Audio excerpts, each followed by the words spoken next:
Former Vice President Joe Biden is expected to officially jump into the 2020 race for president on Thursday. This will be Biden's third bid for the office. He came up short in both the 1988 and 2008 presidential elections. Here's a look at how the CBS Evening News covered Biden when he announced his first candidacy. After conceding just last weekend that no one knows me, Senator Joseph Biden of Delaware today became the fifth Democrat to declare he's seeking the party's presidential nomination. Lim Tucker has our report.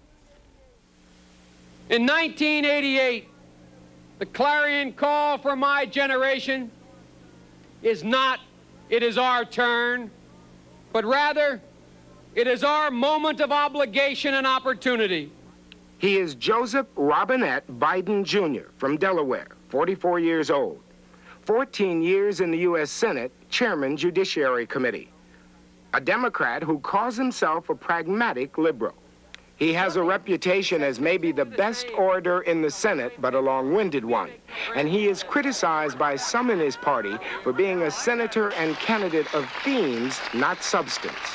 Biden rejects that criticism, but today, oratory and themes were very much on display.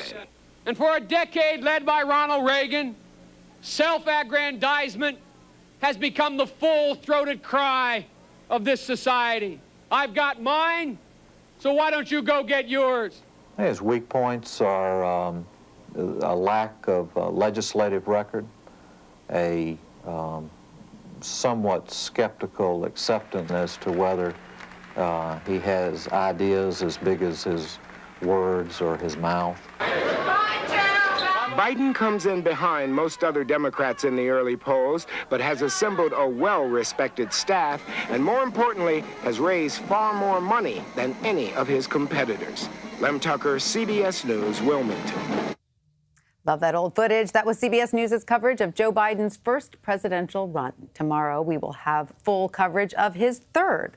On Red and Blue, we will speak with reporters who covered his time in both the Senate and the White House, and we'll hear from campaign strategists about his possible path to the Democratic nomination.